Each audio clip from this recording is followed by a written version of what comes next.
Lep pozdrav iz Trbovelj, kjer v mestu akrobatov mladi podjetniki iščejo luč v svetu, kjer želijo s svojimi idejami prodreti v podjetniški svet, spremeniti svet na bolje s svojimi inovacijami.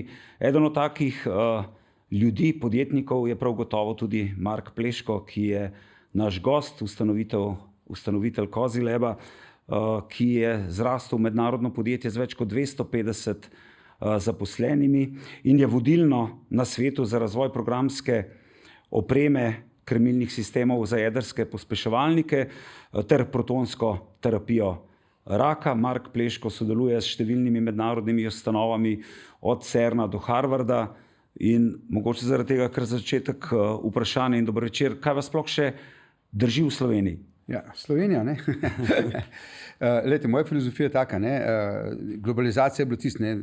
Globalno, ne globalno. Live local, work global. Jaz mislim, da ravno globalizacija omogoča to, da živiš tam, kjer ti je najbolj všeč za življenje in delaš tam, kjer je najbolj za delati. In jaz mislim, da smo naredili idealno rešitev.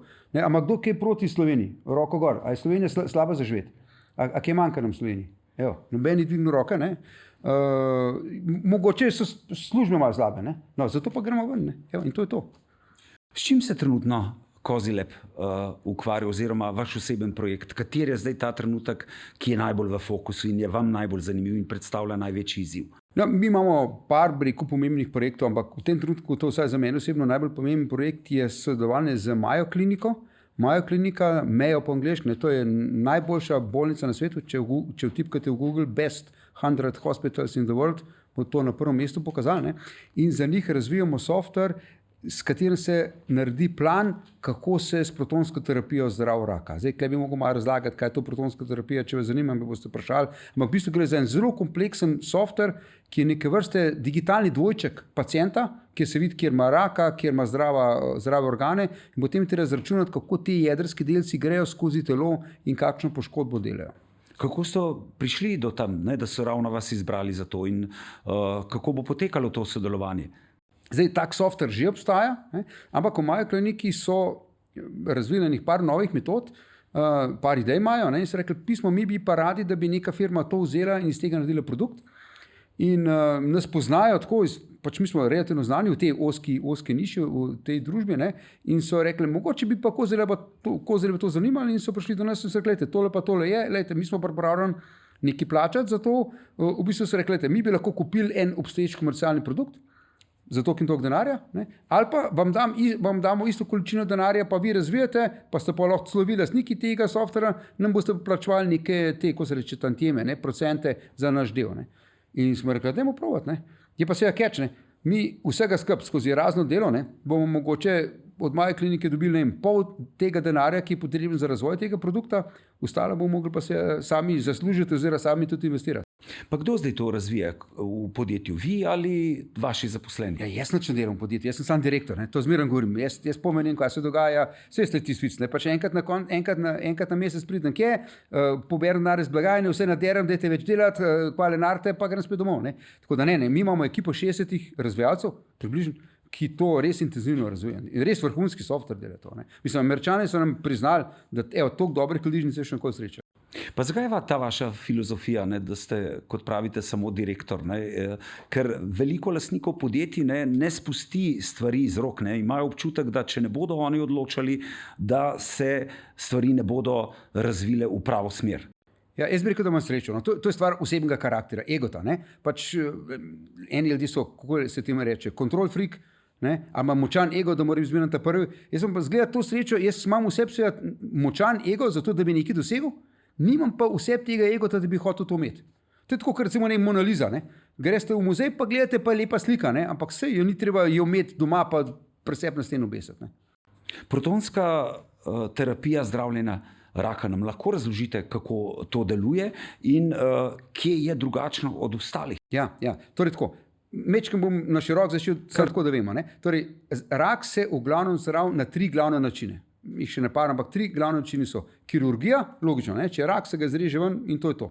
Potem kemoterapija, princip kemoterapije je v tem, da se zastrup raka in človeka in da upamo, da rak bo ravno umrl, človek bo pa ravno preživel. Ne, zato tudi lasje izpadajo in tako naprej. Ne. No, radioterapija je pa podobno kot kemoterapija, veste, radioaktivnost je nevarna, ne, ubija celice, prednost radioterapije je pa ta, da se jo da usmeriti.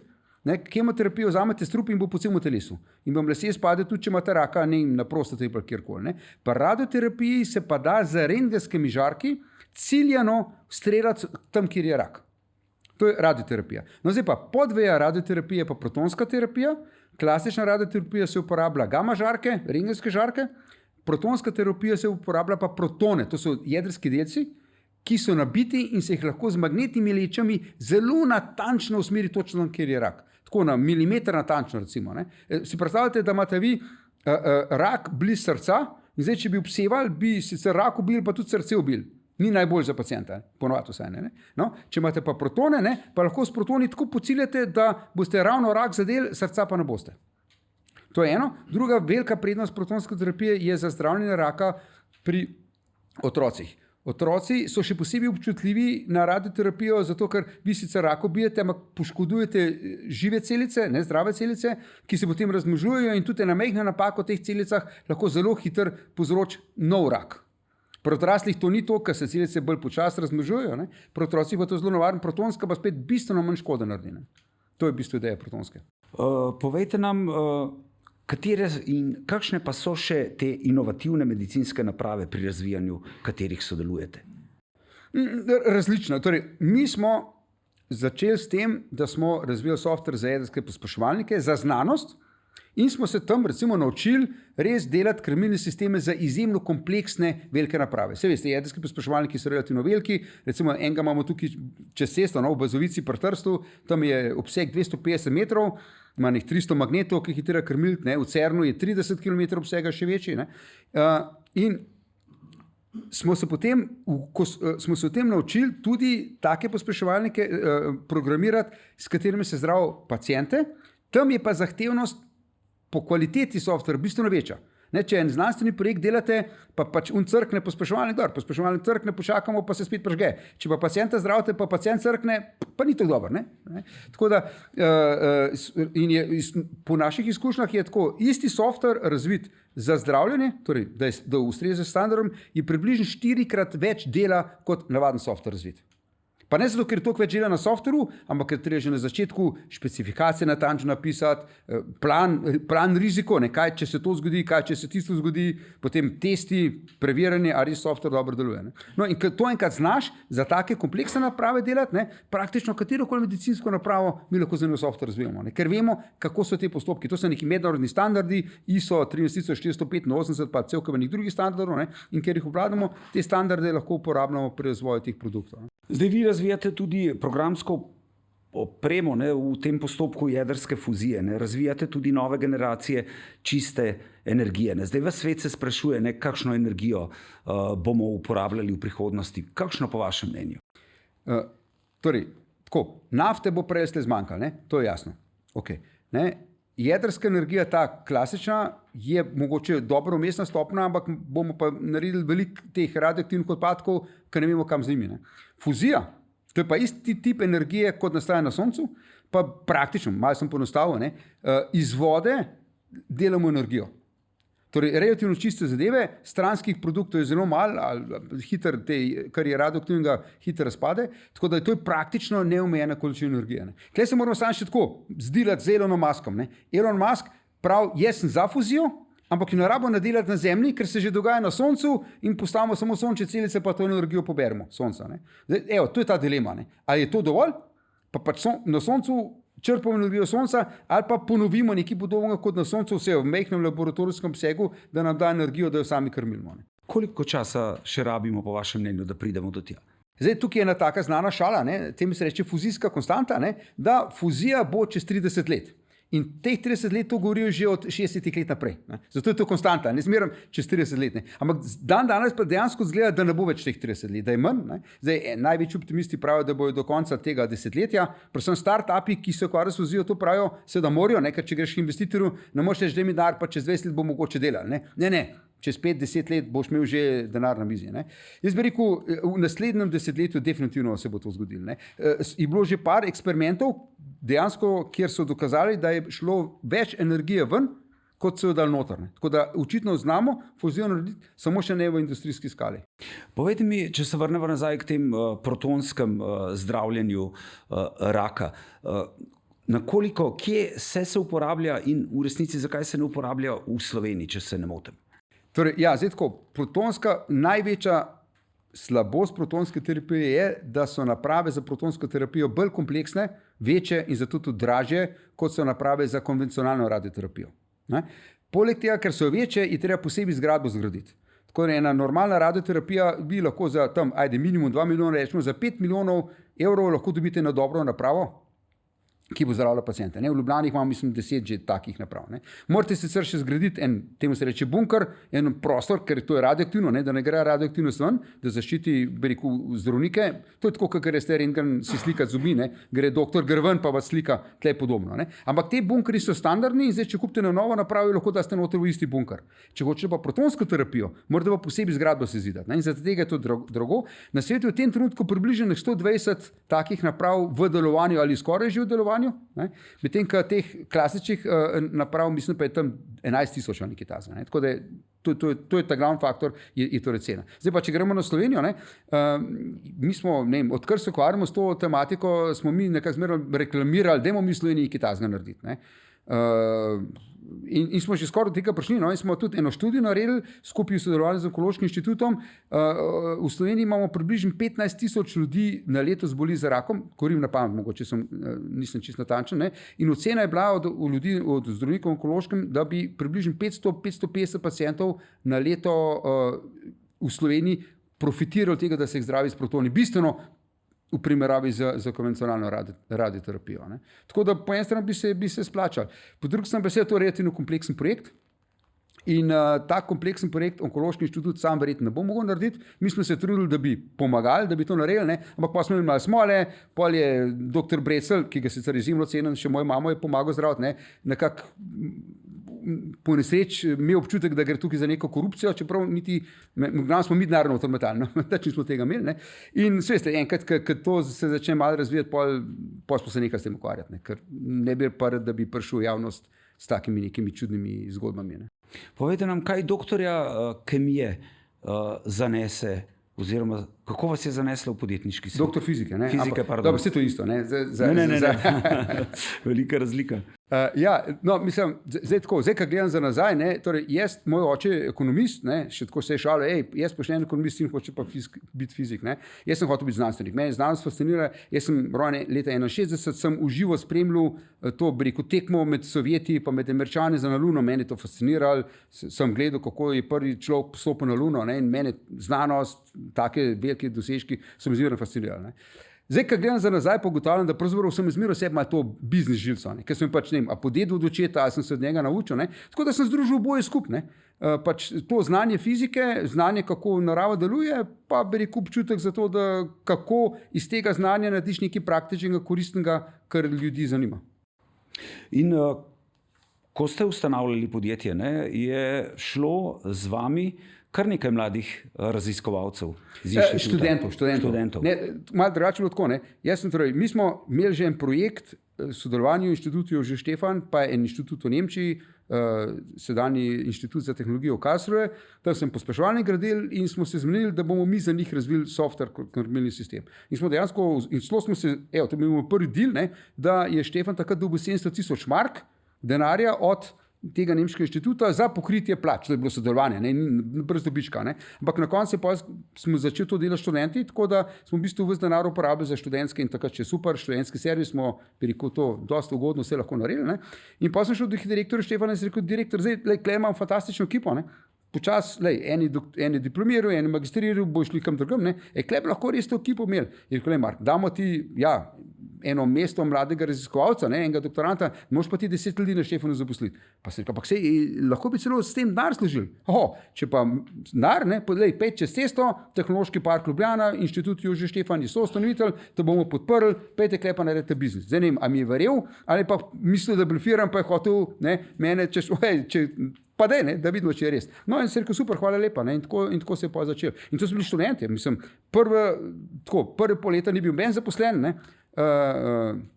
Pol je bil starejši kolega, ki smo ga pač morali zaposliti, ostali pa takrat so bili lahko študenti, ne? Pa so zastonj delali.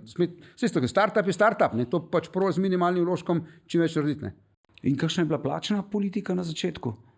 Moja plača je bila 0. Torej, jaz rekel, jaz, če ne verjamem v firmo, ne, če ne bom nekaj naredil, nimam pravice zaslužiti. Starejši kolega, ki jih nam prišoval, da smo rekli, tebi damo plačo, ker ti moraš živeti od nečesa. Ne. Študenti lahko doma pri mami grejo na kosil, ne. Ampak sem rekel tako, od ta prvega denarja, ki ga bomo zaslužili, pa bomo pa plačali. Ampak sem vse vprašal, a si pripravljen pol leta delati zastonj? Pa bi lahko slovenci svojega denarja jih plačal, ampak sem tudi hotel začutiti, a so toliko, bi rekel, angažirani, zagnani, lojalni, da so pripravljeni, da verjamejo, da so pripravljeni zastonj delati. In smo. Ne. Jaz sem še dolg časa plačal 0,5, ne. Sem še tako v hecu ljudi vabil, sem rekel, prid k meni v službo, ti dan dvakrat več, kot imam jaz. Jaz sem direktor, ti dobiš dvakrat večjo plačo, kot jaz. Ne. Sam pa mi so mi v računovodstvu razložili, da to davčno ne gre, ne, pa tudi zaradi zavarovanja zdravstvenega, da vsaj prispevke treba plačati, ne, pa so pogruntali, da če mi prispevke plačujejo, da pol pa firma bi mogla knjižiti tudi mojo plačo. Pa dajte mi minimalno plačo, sem posel kasneje tudi pogruntali, da minimalna plača se tudi čudno sliši zaradi davkov, da ne bodo v karieri rekli, ja, klepa neki golfate, pa to, no, prav, se rekel prav. Tako da, evo, zdaj imam normalno plačo. Normalno plačo. Povejte mi, kako pa je potem izgledal ta prehod iz startupa, ko ste delili med zaposlene in vas tisto, kar je bilo, ko pride, se podjetje razvija, ne vem, 100 zaposlenih, 200 zaposlenih, 270, nekaj več kot 270 vas je zdaj. Kako se spremeni to vodenje podjetja? Ja, bistveno. Ne? Mislim, zdaj spet, kaj je to startup? Ne?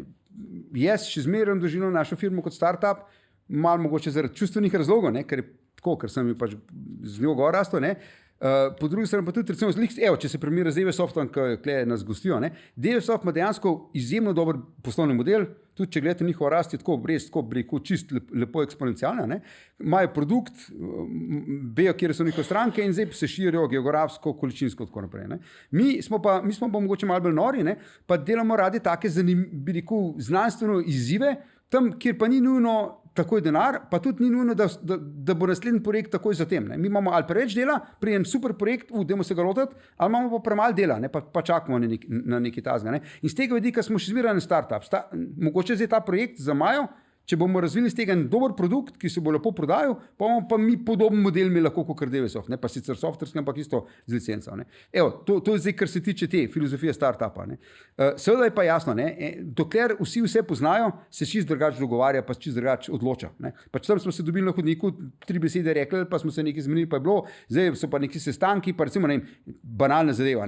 Pač vse logično, zdaj mora pa pravnik nekaj reči, pa finančnik nekaj reči, in potem se pošlje en mail, pa on ne odgovori, ker je na dopustu, pa se njega en teden čaka, pa pride nazaj, pa ta na bolniški, pa se tizga čaka.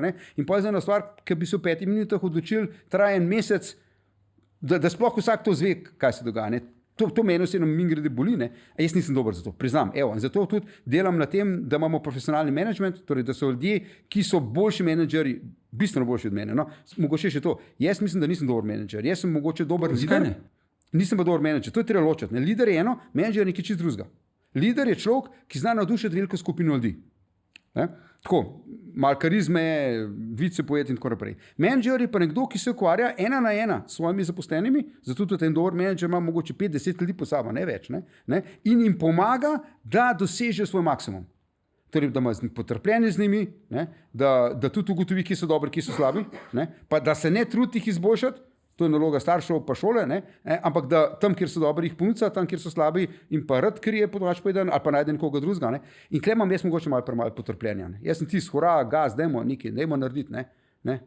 Ko Juriša zastava, to sem jaz. Ampak nekje sem prebral, pa me zanima, če to še drži, da je za vas prodajnik, tisti, ki ima stik s stranko, bolj pomemben od direktorja.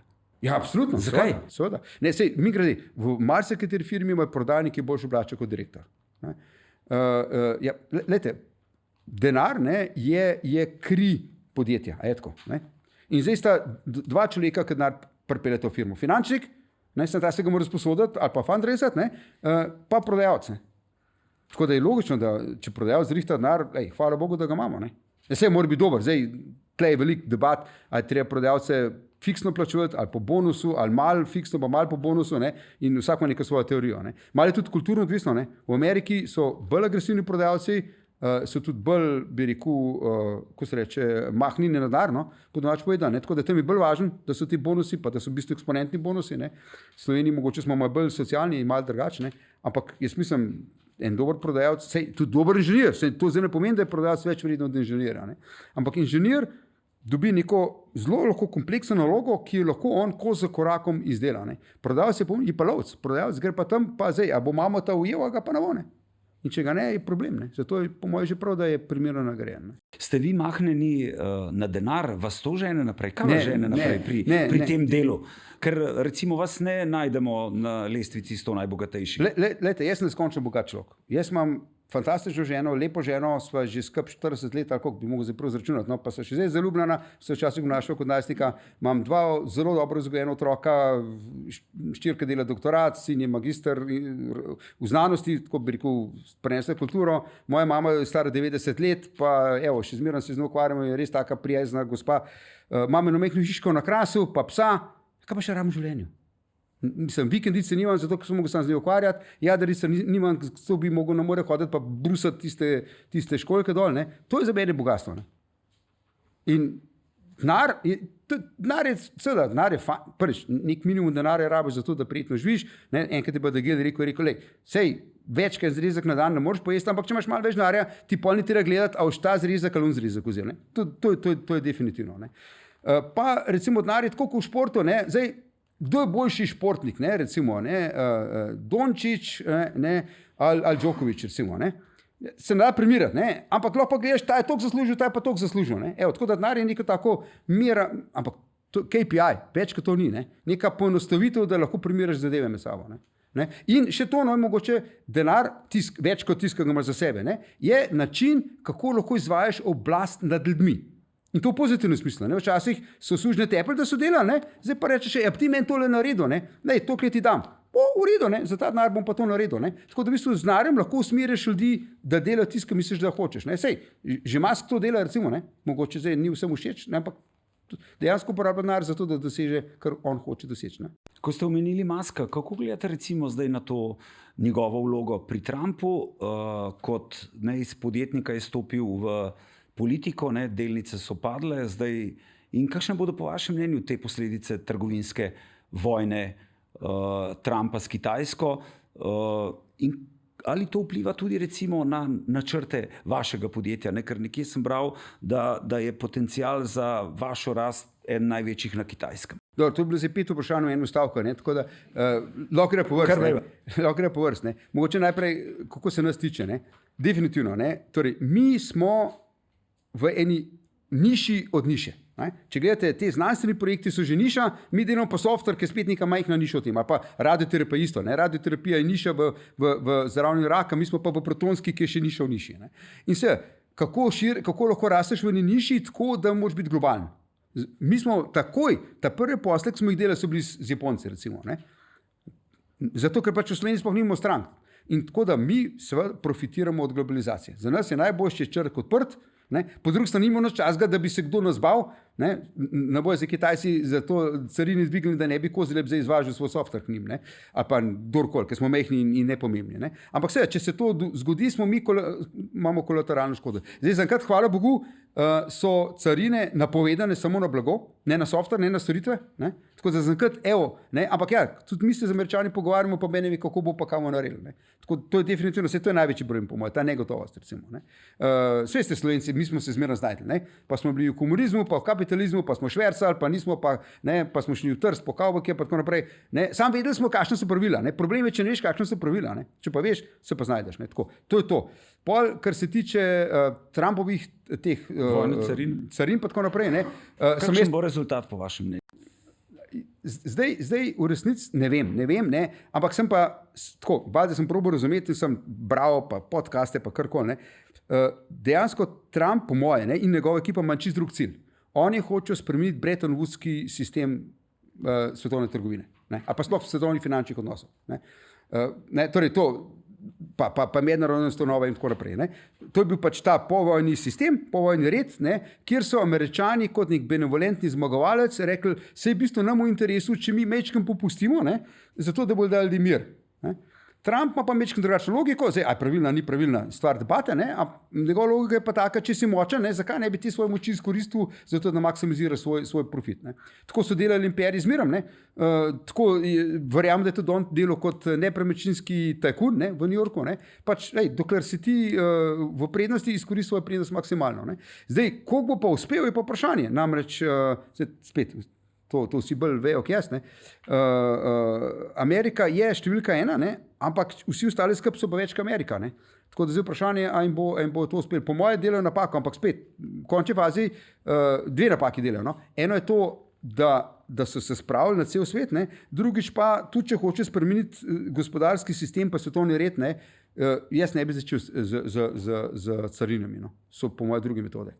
Zakaj vi vidite največji potencial za rast vašega podjetja na Kitajskem? Kitajska je velik trg, na Kitajskem je torej več stvari. Prvič, Kitajska ima veliko ljudi, drugič, mi se veliko zdravljenja raka, in na Kitajskem je rak še posebej hudo bolezen. Torej, večje število incidenc raka na prebivalca je na Kitajskem kot drugje na svetu.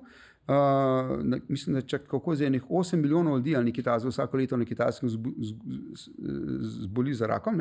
In dejansko so Kitajci zelo podjetni in je tam veliko firm, start-upov, ki hočejo delati naprave za zdravljenje raka. Mi pa delamo software za take naprave. Nam je v interesu, da bo čim več start-upov, pa da vsem prodamo na software, da tiska zmaga bo pol gotovo na software uporabljen. Z tega vidika je Kitajska gotovo zanimiva.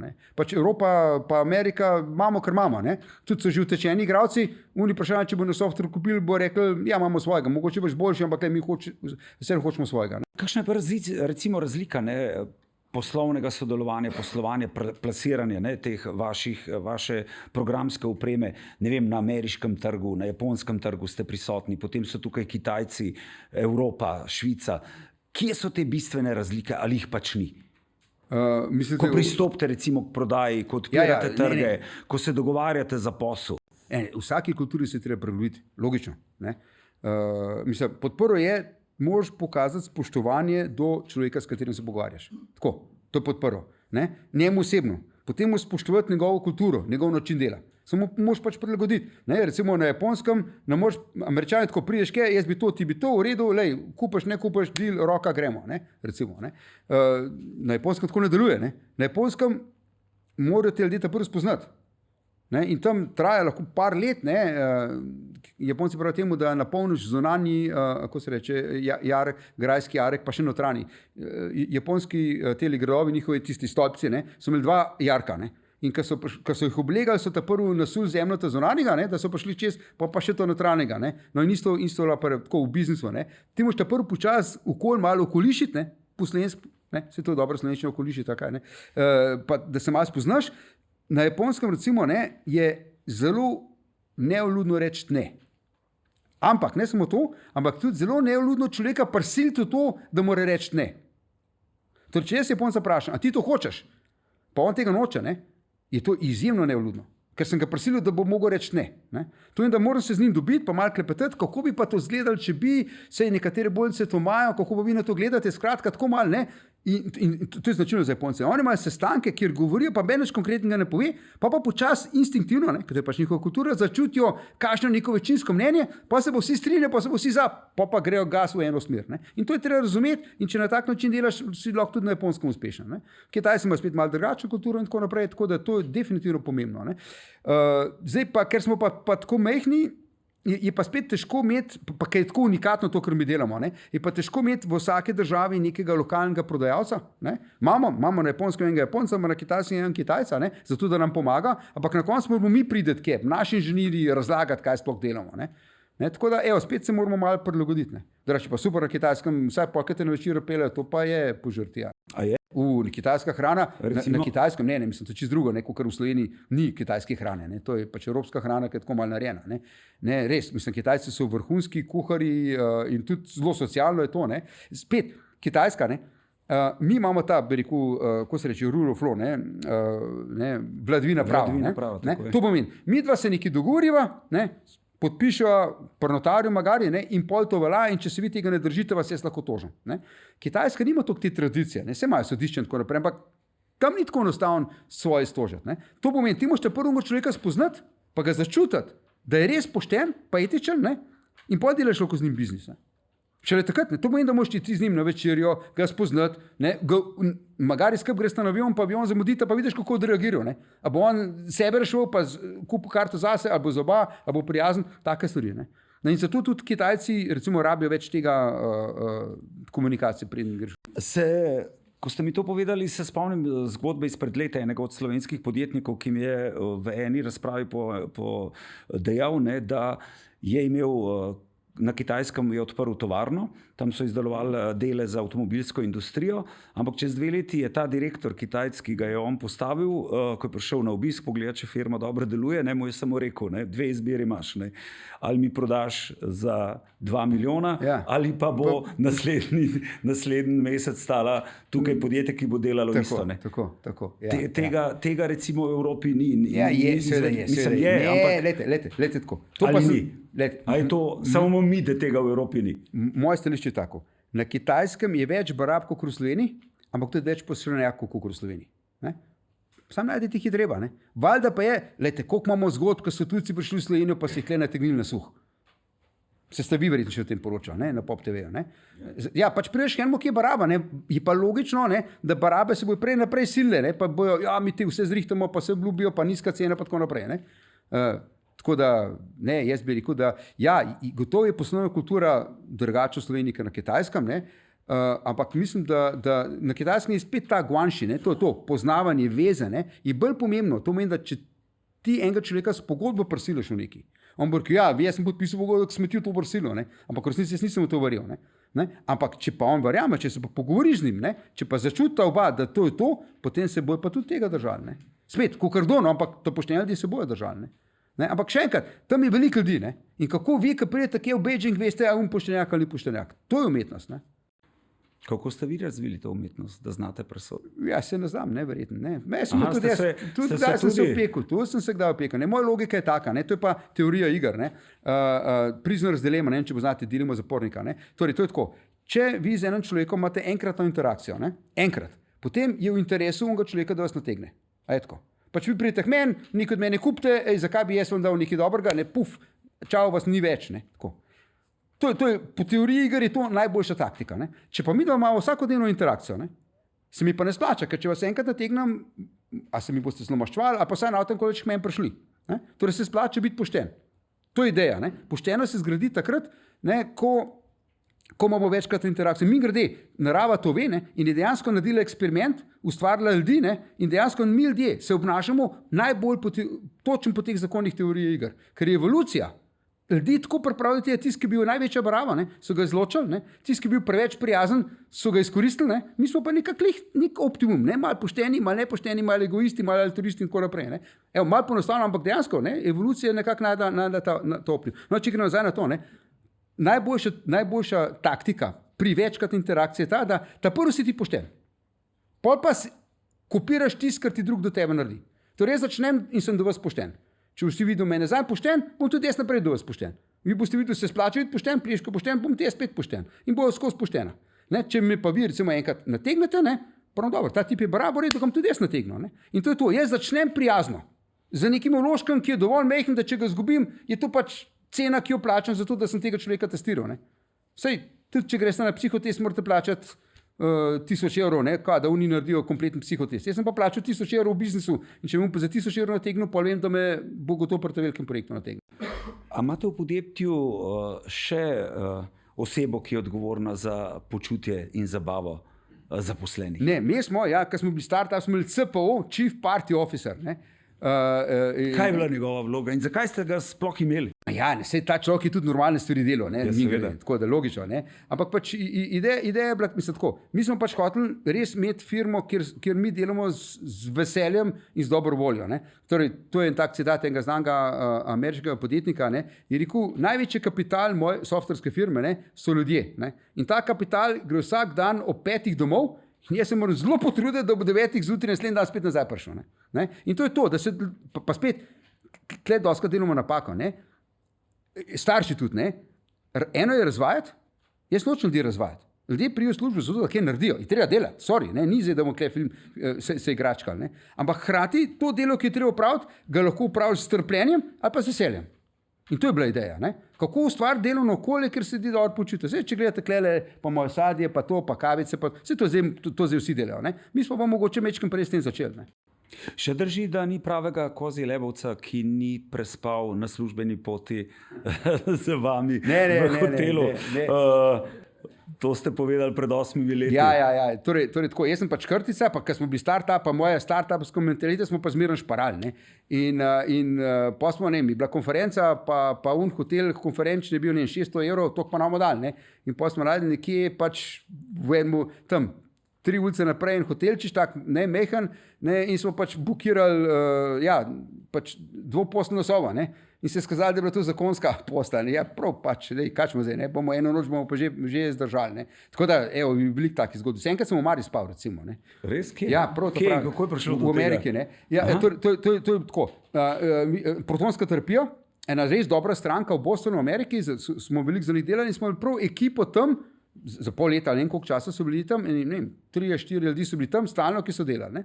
Pol sem pa jaz, pa še ne več nas je bilo, smo prišli na poslovni obisk teh firmi, ne, in pol smo jih vprašali, se kar rekli, si lahko prespite pa kar pri nas, ne, tam kavč pa tako naprej. Ne. No, pa si skazali, ker nas je bilo toliko, ne, da je bil še kavč zaseden, ne, in pol sem pač tiste modroce od kavča, ki če zdaj na tleh spat, ne, pa Američanama pa tiste omare, veste, ameriške omare, a veste, kaj je v bistvu tako, prvo vrato odpreš, ni omare, ampak je kar niša v zidu, pa sam tiste drsna vrata. Ne? In sem videl, da lih tiste pene noter fajn pašejo in so še not omaro, sem se zaprl in fajn spal, evo, ko bog.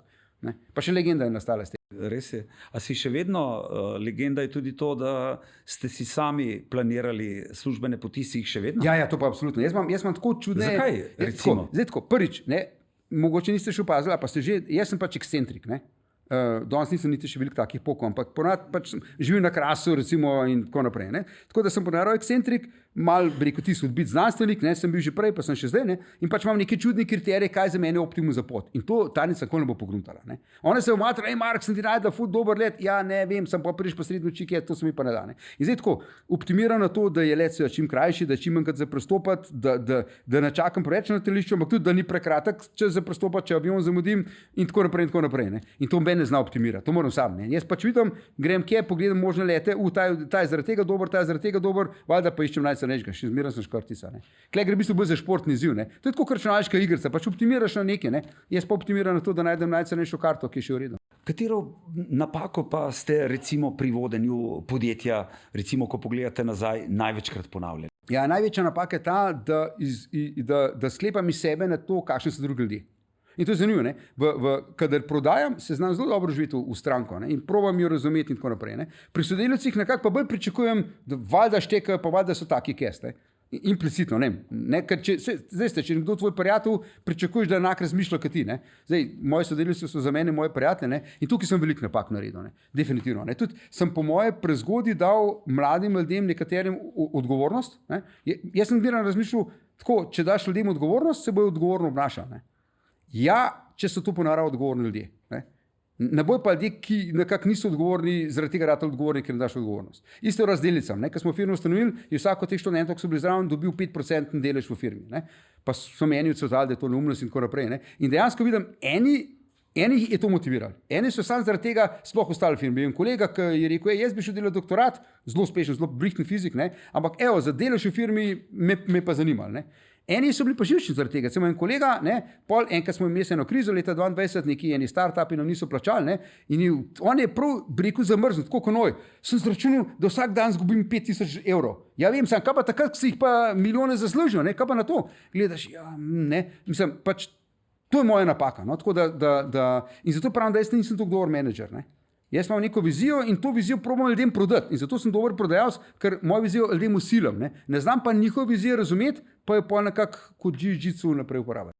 Vi zaposlujete pretežno visoko izobražene kadre. Ja. Kje jih dobite, ne?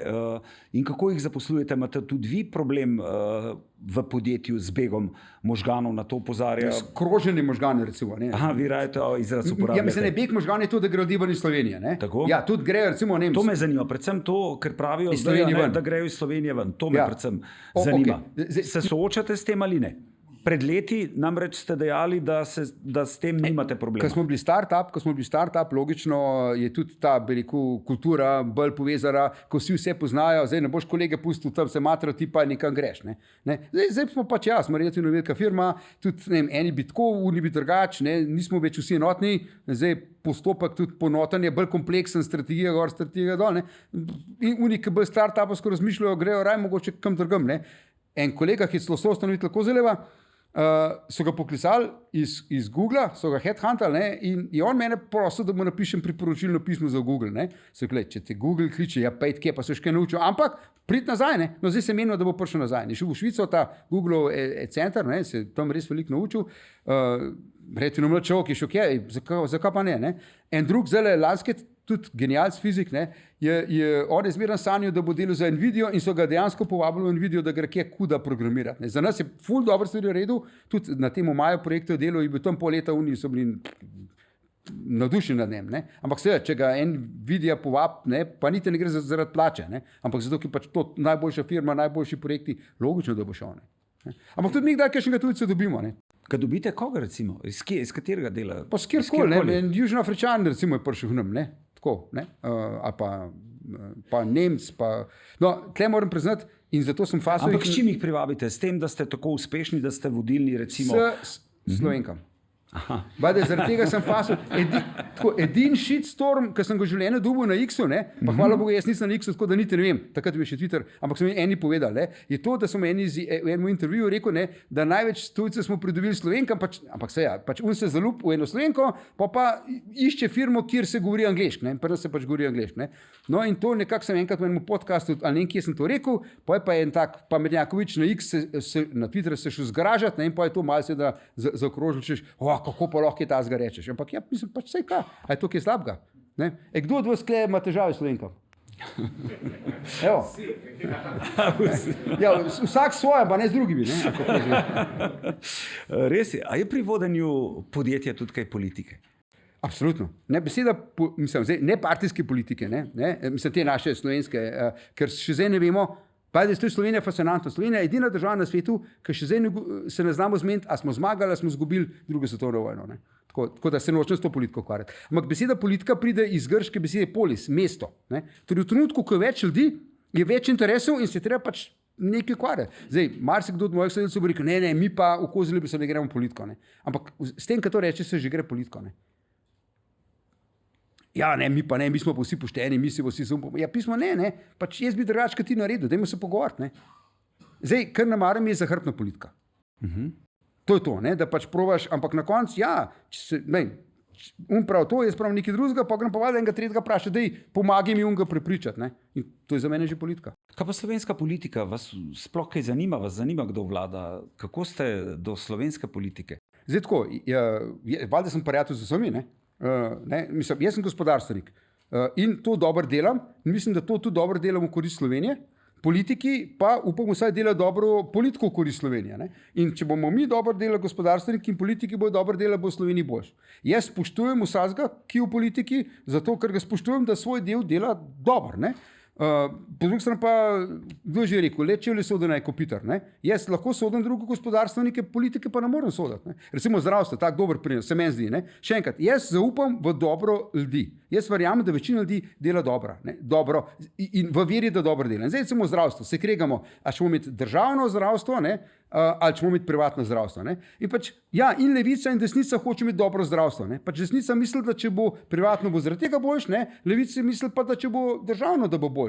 Ampak jaz obema zaupam, da res dobro delata in da mislita v dobri veri ta prava rešitev. Tako da jaz bi ima predlagal, dajte se dol, pa dajte se zmeniti, ne pa drugega kregati, pa zmerjati. To me pa moti pri politiki. Ker ti misliš drugače kot jaz, si pokvarjen človek, vi hočete samo zato privatizirati zdravstvo, da boste vi služili denar. Ne, vi hočete samo zato podržavati, da boste pa svojim prijateljem dali biznis. To je po mojem narobe. In zaradi tega se pa sam še kregamo. Ne, izberi kolet. In tle Švicari so res dobri. Švicari ima tisto, jaz ti verjamem, da hočeš dober, sam ti bi drugače, jaz zdaj bo pogledati, mogoče se pa najde en kompromis, a pa ne, zdaj boš ti dobro delal, a pa da se tako razumeti. Če ti misliš, da res dobro delaš, 5-4 leta vladi, pa ne ljudje ocenijo, pa ne te pol izvolijo še enkrat, a pa če bo videl, da nisi dobro delal, bo pa mene zvolili, ne pa da se zdaj zmerjamo za vsako neumnost. Ampak, ko vas takole poslušam, se mi zdi, da prav gotovo malo razmišljate, kakšna bi lahko bila Slovenija, v kakšno smer bi mogel iti ta njen razvoj, glede na to, da tudi veliko poznate stvari, poznate Švico, poznate, kako delujejo Združene države in tako naprej. A smo zdaj tako, kot ste si vi recimo predstavljali, ne vem, 20-30 let nazaj? Kje je ta vaša, kako bi vi videl Slovenijo? Ja, zdaj tako, gotovo bi Slovenija lahko bila druga Švica, se to so nam prodajali, ko smo se osvajali. Ja, a pa ne, Danska recimo, Danska je tudi taka država.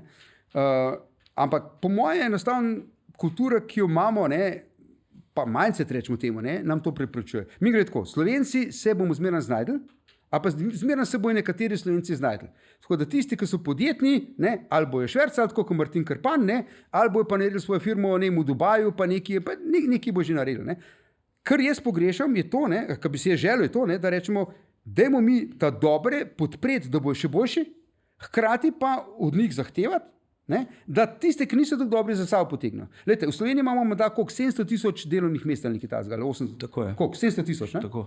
Evo, predstavljate si, mi imamo samo 700 takih podjetnikov, kot je Krapovič, vsak po 1000 zaposlenih, pa imamo 700 vrhunskih firm, 700 ni velika številka, pa bo vsi Slovenci imeli dobre službe. A je tako?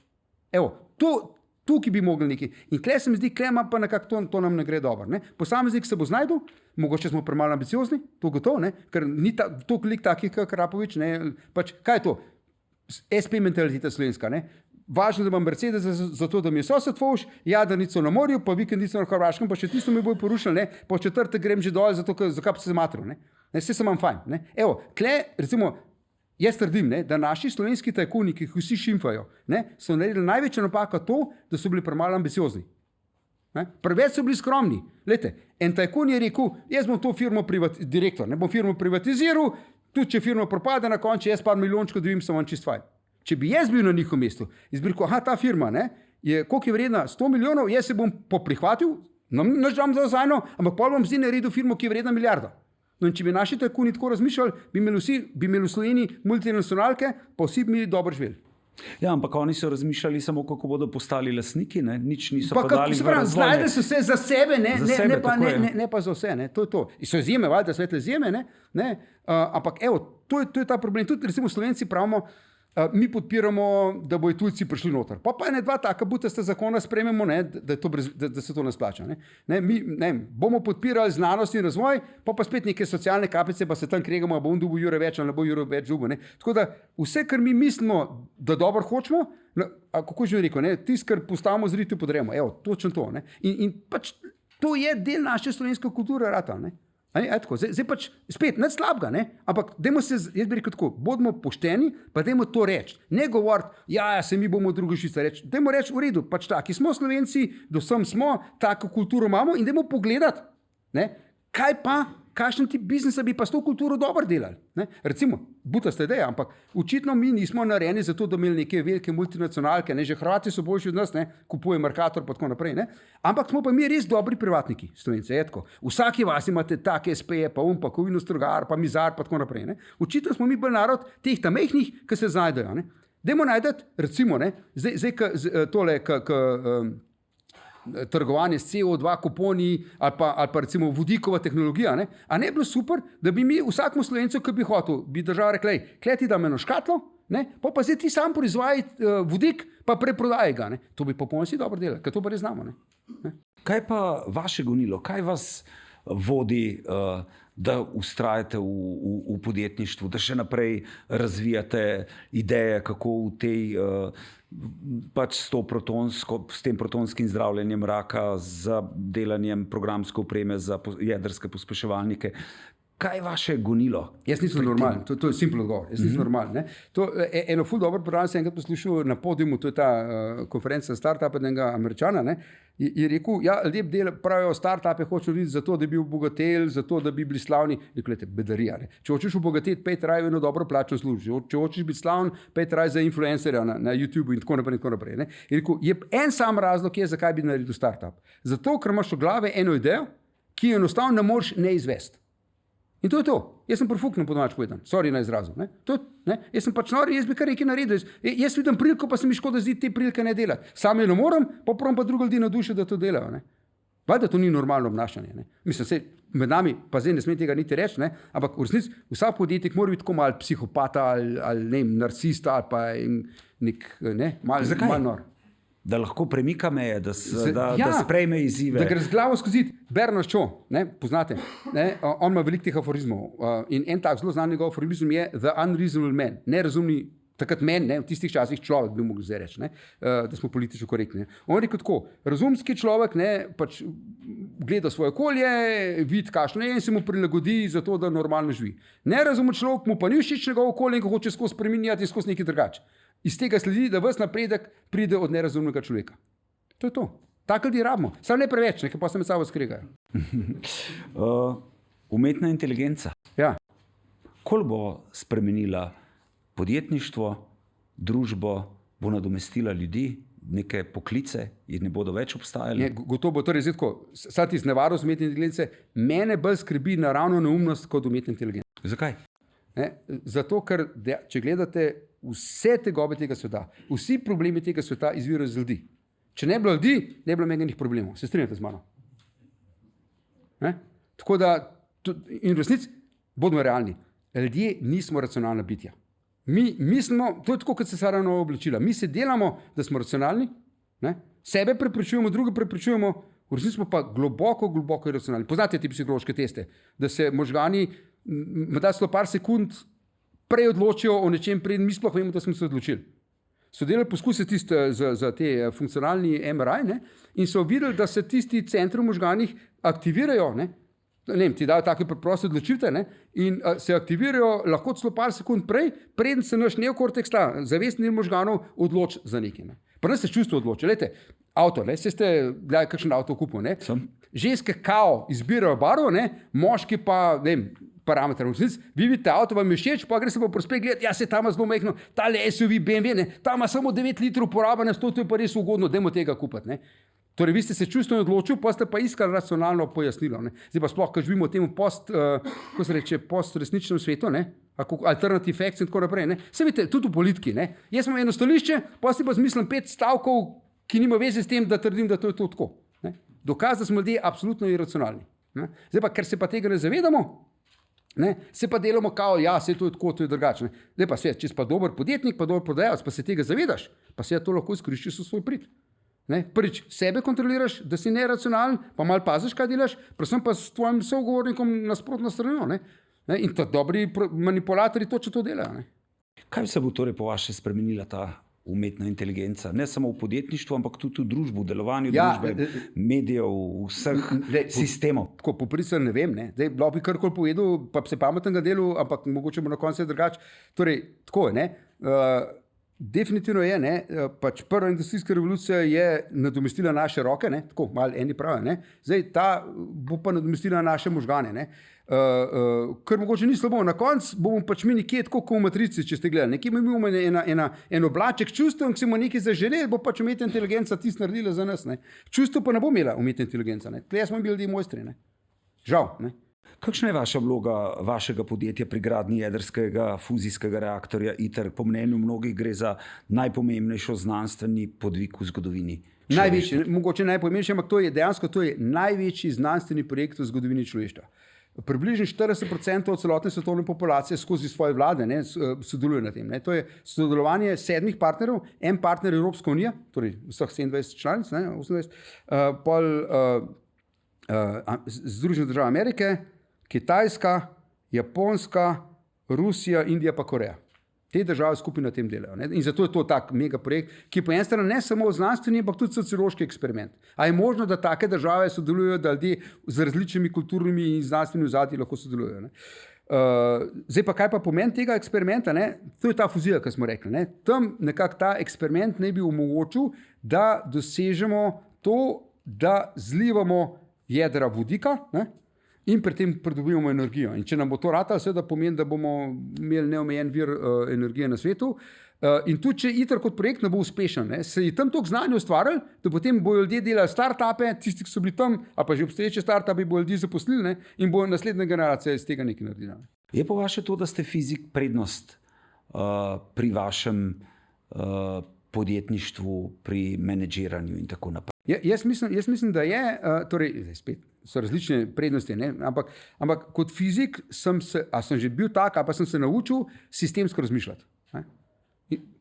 Torej, mogoče največja razlika, ne, to je tista šala, kaj je razlika med fizikom in inženirom. Ne. Inženir ve o eni stvari vse, ne. Fizik ve pa od vseh stvarih po eno. Ne. Tako da vsakega malo razumem, ne, in tudi razmišljam, kako stvari skupaj pašejo. To je mogoče ta prednost. Ne. Povejte mi, imate sina in hčerko. Ja. Ste soustanovitelj Kozilaba. Razmišljate, boste ona prevzela, ko boste vi spregel, a se kaj pogovarjate o tem v družini? Torej, tako, pod prvo, jaz mislim, da svet danes toliko možnosti ponuja, ne, da se mi zdi absolutno nepošteno od staršev, da otroke silijo, da prevzamem podjetje. Ne. Ja, včasih je bilo drugače, je bila zemlja, je bil grunt, ne, in to je bil vir hrane, vir preživetja je bil grunt. Logično, da pol otroci prevzamejo in to naprej od tega živijo. Ne. Danes pa otroci so lahko karkoli, influencerji na internetu, ne, ali grejo pop TV službo, karkoli. Ne. Tako da neskončne možnosti in bi bilo nepošteno, ja, zdaj boš pa ti to od mene prevzel. Ne. Jaz vidim Kozilab kot eno zanimivo stvar, eno zanimivo pot, eno zanimivo zgodbo, ki smo jo naredili, valjda bom bolj vesel, če Kozilab obstane, ne, pa gre naprej, ne, ampak po drugi strani pa, če jutri Kozilab propade, bom rekel, 20 let smo se imeli fajn, zdaj bomo pa nekaj novega najdel. Ne. Tako da, jaz mislim, da, ne vem, spet to je moj pogled, vem, kolegi moji drugače gledajo, ne, recimo Marko Lotrič je prav naredil družinsko ustavo in tako naprej in so vsi nič proti temu, ne. Ampak jaz mislim, da otroci se morajo sami odločiti. Ne. In hčerka mi je že rekla, tata, ne, malo pokraščal sem, ne, niste tako neumna, ker gledam, koliko ti šimfaš, pa kaj jamraš, jaz kaj tazga dela, kot ti, ne. Evo. Zakaj ste izbrali ravno Kras za bivališče? Dolga zgodba, ne? Dolga zgodba je pa tako. Oče Ljubljančan, ne, on je še pokojni, ampak on je imel še tako malo kožice na prstih, ne velika, ampak mečka je bil še žabar, ne, tako, ne, pač malo deganiran, jaz nimam nič več, kaj sem, ne. Mama pa Istrijanka, iz slovenske Istre, ne. In kadar smo tako še v Nemčiji smo živeli, no, in smo pač za božične počitnice prišli na obisk v Ljubljano stari mami, ne, babici smo rekli, ne, pa Hnono tu na Primorsko, ne. In tam smo prišli, kjer je bilo zmerno tako sonček je setu, mar burje pihal, ampak je bilo lepo. Tako da meni je bilo zmerno ta Primorska tako nekaj lepega, veliko sonce in tako naprej. Ne. No, pa sem pa slučajno 5 let delal v Trstu na pospeševalniku znanstvenem, ne, in sva žena živela v Sežani in so rekla, na stara leta bi pa tako na kraška hiška, ne, bilo to super, tako neka lepa, tako malo, ne, tako pa gobi sva tam nabirala, pa narava, pa vse, ne. No, ampak takrat je bilo leta tam 96, 97, ne, in so rekla, zdaj še nismo v Evropski uniji, ko v Evropski uniji bojo navalili Italijani, bo šli gotovo cene gor, dajva raje se kupiti, ne. No, pa so tam eno staro hišo kupila, malo streha je bila za nič in tako naprej, ne. Dobro, tisto streho smo rekla, ne bova čakala, dajva raje popraviti, ne. Skratka, po salami taktiki, ne, dajmo, pa smo že tam bili, pa smo še hišo renovirali, ki je bila pa že renovirala, smo pa že malo kje hodili, ko smo bili pa že tam, smo rekli, pa dajmo tam ostati, ne. In dejansko, meni Kras res pomaga, tako me res destresa, ne. Jaz sem po eni strani tako ful dinamičen, Šanghaj, 30 milijonsko mesto, avioni, Chicago, pa kje letiš, skratka, ful nas spidira, ne, pohn ljudi, pohn se dogaja, nebotičniki, ne vem kašne, ne, pa priš pa na Kras, une stare, mi živimo na vasi, ki je 10 hiš, vsega skabune, smehne kamnite hiške, pohn narave, jaz 2 dni na Krasu se sprehajam, sem že pozabil, kje sem bil prej, ne. In to mi res pomaga, no. A vlagate kaj v start-upe in če v katere, kako se odločate, v katerega bi recimo zdaj smo v tem okolju start-upov? Ja, torej, spet, ne, zdaj, zato, ker meni denar ne pomeni da bi ga za sebe imel, pa da bi sebi kaj kupil, ne, namesto da bi si kupil avion, ne, no, a pa ko bo skoraj psi ga, ker sam naredil, ne. Pač denar pa spet brezuje, da leži na banki, ne, se mi zdi tako nekako, da vračam v družbi tisto, kar sem od njih dobil, ne, se mi zdi, da podpiram start-upe, mene se tudi podpira, ne finančno sicer, ampak pač tako, moralno, pa znanje in tako naprej. Tako da jaz rad, če je dobra ideja, sem rad zraven, rad ljudem pomagam, rad ljudem svetujem, po drugi strani, ne, pa tudi tako kot pri pokru, se lahko igraš poker za fižole, ne, sam če igraš za ta prav denar, pa si malo bolj resen, pol veš, da si zraven, ne. No, in tako isto nekako jaz na to gledam, ne. Pač, pomagam, vidim, kje vložim, ne.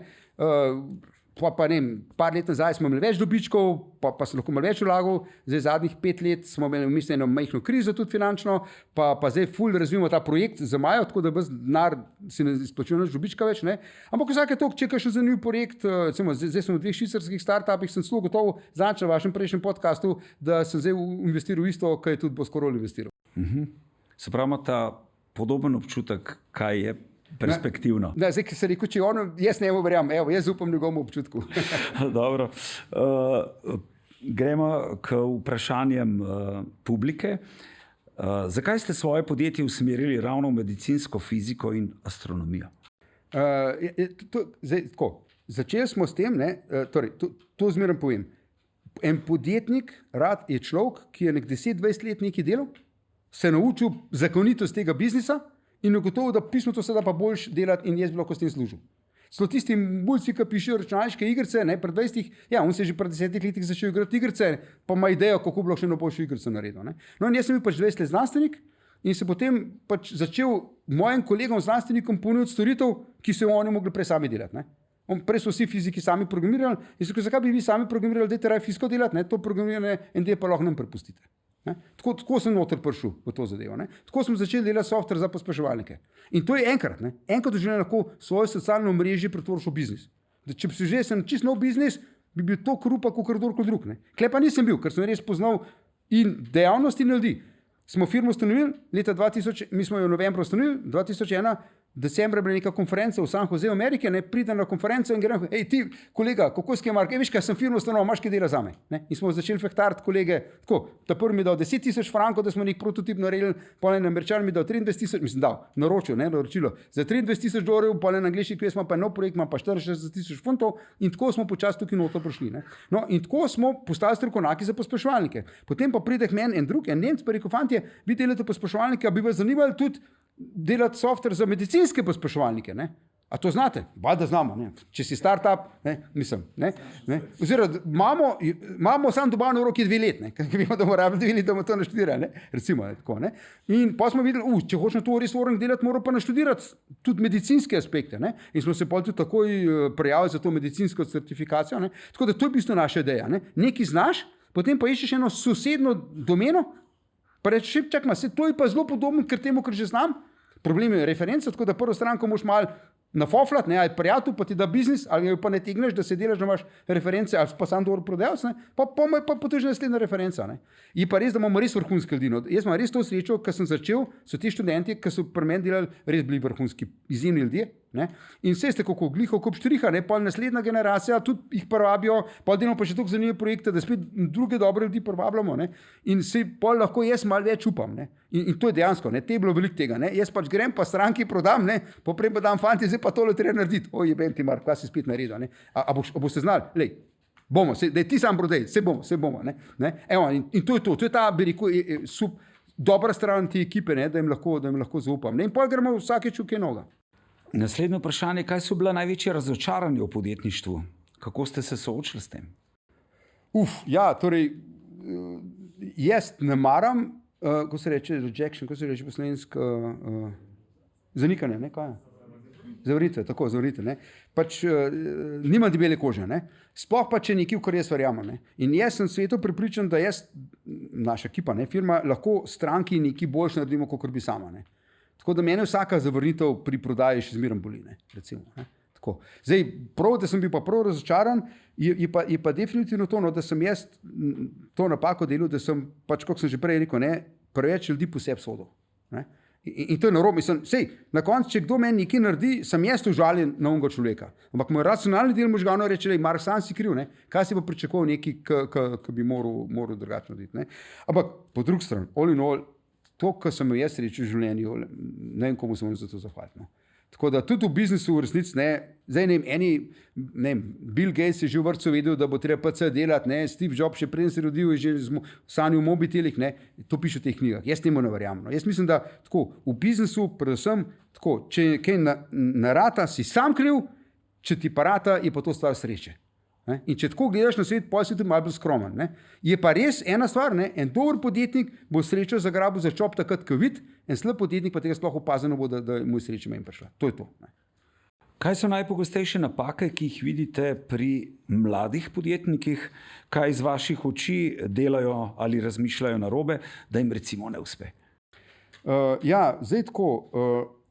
Podjetništvo je neka tak talent, ki ga je zelo težko specificirati. Ne? To je tako, kot bi jaz rekel, tam le gledam basket, ne? NBA pa to Undončić zadeva trojke, da se how hard can it be, ne? Ne?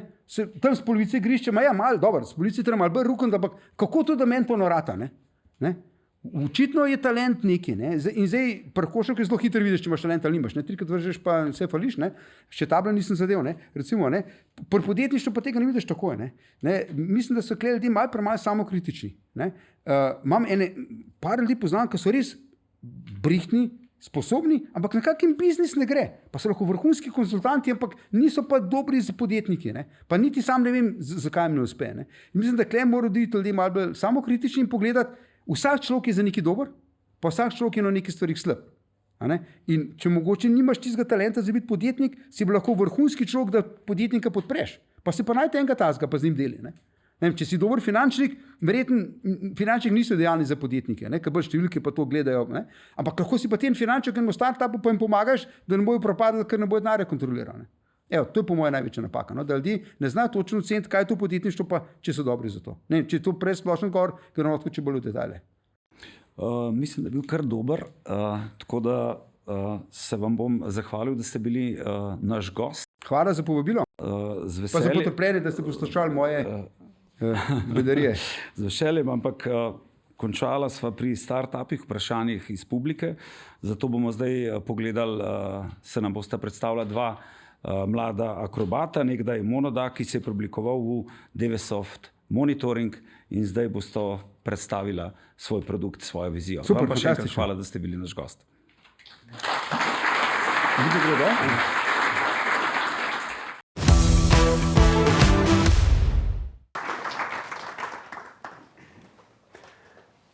Ja, najprej najlepša hvala Marku in Urošu za tak navdihujoč pogovor. Zdaj, ta rubrika je Mladi akrobati, ampak v bistvu se mi neki trudimo že nekaj 10 let. Ne? Vsem smo pa rekli, da bi radi predstavili to zgodbo Monodaka oziroma Devesoft Monitoringa danes kot nek primer dobre prakse, kjer je večje podjetje že nekaj časa nazaj prepoznalo zagnanost mladih podjetnikov in jim pomagalo, da smo skupaj do danes ustvarili eno podjetje, ki ustvarja kar lepo dodano vrednost na trgu. Začelo se je takrat enkrat, ko sem bil jaz še študent in sem imel to srečo, da sem spoznal Jureta Kneza iz Devesofta in on je bil že takrat zelo naklonjen temu, da je mlade inženirje podpiral. Tako da sva nekako se ujela, pa sva rekla, da bomo narediti en eksperiment, da bomo narediti eno podjetje, ko bo v večinski lasti večjega podjetja, torej Devesofta. Ostali zaposleni v tem novem podjetju pa bodo v bistvu imeli manjšinske deleže. Ne? Tisti, ki se bodo dlje, ko bo šel podjetju, večji delež in tako naprej.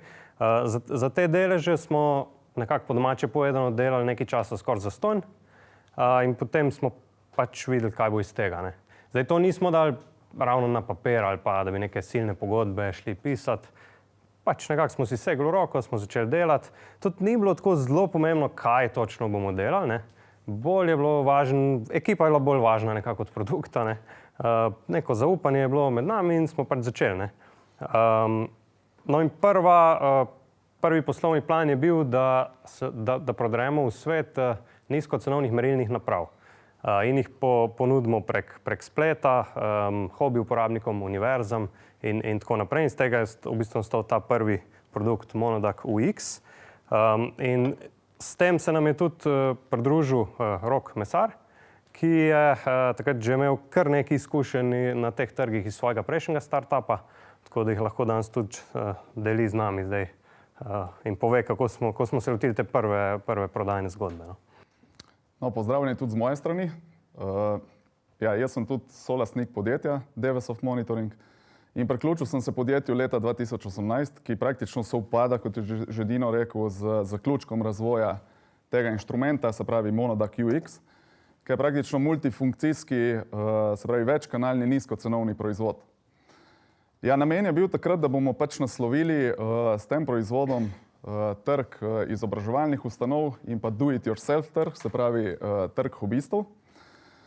Ja, zato, ker je pač nizkocenovni in je pač tudi marža bila zelo nizka, ne, si pač nekih konvencionalnih prodajnih poti, kot jih poznamo pri takih podjetjih, kot je Devesoft, recimo, da imaš prodajnika na vsakem trgu, ki gre od vrat do vrat in skuša prodati rešitev, nismo mogli privoščiti. Zaradi tega smo se takrat praktično odločili, da bomo zadevo skušali prodati preko distribucijskih poti. In zadali smo si plan, da bomo v parih mesecih prišli na police največjih distributerjev, kar nam je takrat tudi uspelo, se pravi, v parih mesecih smo bili na policah Mauserja, DigiKeya, Elektorja in to smo šteli za kar velik uspeh takrat, ne. Je pa bila zgodba, ne, čez nekaj časa kar toplo-hladna, bi jaz rekel, ne. Pač uspeh je bil res, da so nas prepoznali, da so prepoznali našo idejo, tudi vložili so kar nekaj v marketing tega proizvoda. Je pa dejstvo, da rezultati niso bili taki, ki smo jih pričakovali, ne. Namreč prodaja nam je omogočila, da smo živeli, ne? Nismo pa v tem videli neke dolgoročne stabilnosti in rasti podjetja.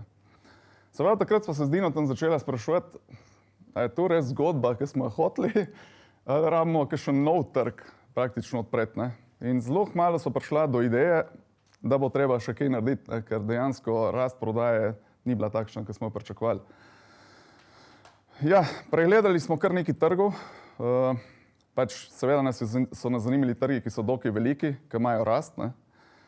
Poleg tega pa smo gledali tudi z tehničnega stališča, kam lepo fitamo, ne. Se pravi, v katere trge lahko lepo pašemo, glede na naše znanje. In identificirali smo takrat trg monitoringa, praktično zaradi tega, ker kot vsi vemo, senzori so praktično danes povsod, v avtomobilih, v števcih za meritev elektrike, v pomivalnem stroju doma imamo senzorje, ne. Videli pa smo še nekaj, da z tehničnega vidika so tudi dokaj disperzirane meritve, se pravi, imaš senzor, ne vem, tukaj pa 100 metrov daleč nov senzor. Ključno se nam je zdelo, da je na določenih področjih, da praktično imaš robustno rešitev in da je zelo enostavna rešitev za inštalacijo. Potem smo pa naredila še malo researcha in prišla do dveh, dajmo reči, bolj specifičnih monitoring, se pravi, trgov. In eden je machine condition monitoring, se pravi, monitoriranje strojev, drug pa je bil structural health monitoring, se pravi, trg monitoringa konstrukcij. No, to smo kar na hitro probala, ne, poklicali smo par firm, ki smo jih poznali, ne, in rekli, ok, imamo neko rešitev za machine condition monitoring, kot je Mark že rekel, ne, se pravi, v resnici nismo imeli nič, ne. Ampak dobili smo priložnost, da smo šli tole zadevo predstaviti in kmalu ugotovili praktično, da na machine condition monitoring obstaja ogromno konkurence, sicer je trg res astronomski, hitro rastoč, ampak konkurenca je bila zelo zrela, se pravi, rešitve so bile že zelo nišne. Pol sva pa rekla, dajmo probati še na structural health monitoringu, kjer sva videla, da je praktično trg v razvoju šele, ne. Se pravi, bilo je veliko research institutov, se pravi, raziskovalnih inštitutov, ki so bili tam udeleženi, praktično raziskovalo se je, kako bi se naredilo najboljšo rešitev in to nam je zelo ustrezalo, kajti marže niso bile problem, višje cene niso bile problem, pa tudi produkt, ki ni prav 100% fitov na sam market, je bil sprejemljiv, ne, ker drugih rešitev namreč takrat ni bilo. Naredila sva tudi pregled trga in ugotovila, da je samo v Evropi preko 100,000 mostov, ne. Večina jih je bila zgrajenih po drugi svetovni vojni, se pravi, to so 70 let stari mostovi, ne. Sprojektirani so za 50 do 70 let, se pravi, večina jih je že odslužila življenjsko dobo, ne. In ja, nemogoče je vse praktično nadomestiti v kratkem času, ne. Se pravi, ti ne moreš porušiti 100,000 mostov in jih postaviti v pol leta, ne. In to pomeni zelo velik vpliv na samo ekonomijo, ne, ker pač ne moreš prevažati surovin. No in edina možnost je bila, da podaljšamo življenjsko dobo, se pravi, mostom, ne. To pa lahko narediš samo z montiranjem pač senzorjev in spremljanjem tako imenovanega srčnega utripa, se pravi, konstrukcije. No, zdaj, projekti, ki jih delamo, bom rekel, so dokaj kompleksni, se pravi, rabiš cel kup nekih, bom rekel, specialcev jih jaz imenujem, ne. Prvi v vrsti so tako imenovani mostičarji, to so ljudje praktično, ki poznajo mostove zelo dobro, vejo, kam bi se senzor, kakšne so potencialne problemi, se pravi, na mostu, kam bi se senzorje umestilo, kakšne senzorje in tako naprej. V drugi fazi pa pridemo mi s tako imenovanimi sistemskimi integratorji. Tu so praktično podjetja, ki integrirajo te senzorje, ki so jih specificirali v nek celovit sistem, tukaj uporabljajo naše rešitve, shranjujejo podatke, prikazujejo podatke v različnih grafičnih vmesnikih. Na koncu verige pa so še tako imenovani engineering offices, ki te podatke interpretirajo. In tle smo mi prišli do tega, da smo zelo dobri. Ne? Ja, v tem trenutku bi se jaz tudi rad zahvalil Devesoftu, ki nas pri tem zelo podpira, se pravi vsemi izkušnjami. Tu je dnevno imamo neke nove challenge, se pravi, kako nekaj narediti, pa se z njimi lahko pogovorimo, imajo zelo dosti izkušenj. Dino, ti boš pa malo bolj tehnično povedal, ne? Ja, sej v bistvu potem za ta monitoring mostov smo razvili kar nekaj novih senzorjev. Recimo teh naprav smo prodali že več kot 10 000, nameščene so na mnogih mostovih, ko jih prečkate, predvsem ko greste po Evropi, mogoče na dopust ali pa kakšno poslovno pot. Predvsem v zadnjih letih se je tega naredili kar nekaj. Potem pa trenutno največ razvijamo v bistvu to produktno linijo, ki se reče NemoSense, ki je tudi brezžična in z implementacijo brezžične tehnologije v to senzoriko želimo nekako narediti en korak naprej, kjer danes je potrebno veliko kablov še zmeraj povleči po mostu. Recimo, preden smo mi začeli prodajati svoje inštrumente na ta trg, je bilo potrebno vsak v bistvu senzor z svojim kablom povezati z nekim centralnim sistemom. Potem smo to nekako naredili manjšo revolucijo, da potegneš samo en kabel po celem mostu, pa daš senzore kar vmes. Korak naprej je pa pač brezžična tehnologija. Tukaj je veliko izzivov, predvsem z napajanjem in tako naprej, ampak skušamo dobiti nekaj energije od sonca, pa optimirati porabo, pa tako naprej. No. Tako da razvijamo v bistvu v tej smeri. Ne. Daj, če zaključim, jaz mislim, da tisti začeten eksperiment je kar nekako uspel. Zdaj smo stabilno podjetje, imamo nekaj 17 zaposlenih, ustvarjamo res visoko dodano vrednost. Predstavljamo eden od stebrov Devesofta, torej smo eno podjetje v skupini, ki je razširilo trg in naše lovke v nove aplikacije. Tako da je pa, da smo tukaj prišli, no, je bilo pa kar nekaj potrpljenja potrebnega. Se pravim, da skoraj že 10 let nazaj, odkar smo odprli podjetje, prvih par let smo se lovili iz ene smeri v drugo. Zdaj zadnjih nekaj let pa kar dobro rastemo, predvsem pa imamo še ful energije za naprej. Tako da hvala.